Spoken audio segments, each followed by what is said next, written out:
Hi friends, సత్య beauty హోమ్కి స్వాగతం. ఈరోజు నేను చేయబోయేది ముల్లంగి సాంబార్. ఇది రైస్లోకి కానీ ఇడ్లీలోకి కానీ చాలా టేస్టీగా ఉంటుంది. మనం రెగ్యులర్గా కాసుకునే సాంబార్ కన్నా ఈ సాంబార్ డిఫరెంట్గా ఉంటుంది. ఒకసారి ఇలా ట్రై చేయండి ఫ్రెండ్స్. కందిపప్పు, ఏ కప్తో అయితే కందిపప్పు తీసుకున్నానో ఆ కప్తో 3 కప్పులు వాటరు, 4 విజిల్ వేయించుకోవాలి. చింతపండు గ్లాస్ వాటర్ వేసి కడిగి నానబెట్టుకోవాలి. పప్పు 5 విజిల్ వేసిన తర్వాత తీసి పక్కన పెట్టుకుని ముల్లంగి, పచ్చిమిరపకాయలు, క్యారెట్, టమోటో, అల్లం ముక్క, పసుపు, కళ్ళుప్పు, గ్లాస్ వాటర్ వేసుకుని 2 విజిల్ వేయించుకోవాలి. 4 విజిల్ వేయించెట్టుకున్న కందిపప్పుని ఇలా బాగా స్మాష్ చేసుకోవాలి మెత్తగా అయ్యే వరకు. పప్పు మెత్తగా కలిపాక మనం 3 విజిల్ 2 విజిల్ కానీ వేయించుకున్న కూరగాయలు ఇలా కలుపుకోవాలి. కూరగాయలు కలుపుకున్నాక చింతపండు గుజ్జు వేసుకోవాలి.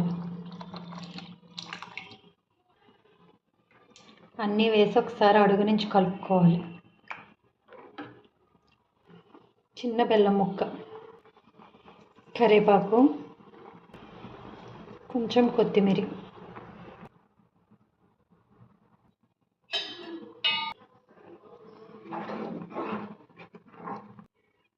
ముల్లంగి సాంబార్ మరిగిపోయింది. ఇప్పుడు తాలింపు పెట్టుకుందాం. ఆయిల్, మెంతులు, ఆవాలు, జీలకర్ర, ధనియాలు, వెల్లుల్లి రెమ్మలు, ఎండుమిర్చి, కరివేపాకు, ఇంగువ,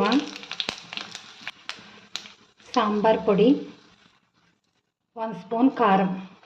నేను పెద్ద స్పూన్తో తీసుకున్నాను, మీరు కావాలంటే చిన్న స్పూన్తో తీసుకోవచ్చు.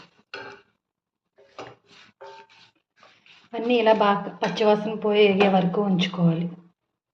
అంతా బాగా వేగాక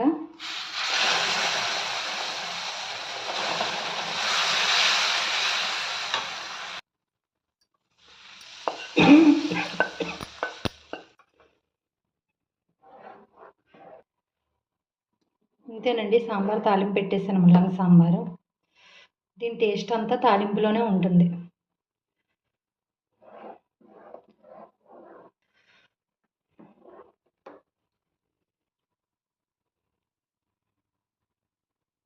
ముల్లంగి సాంబార్ రెడీ.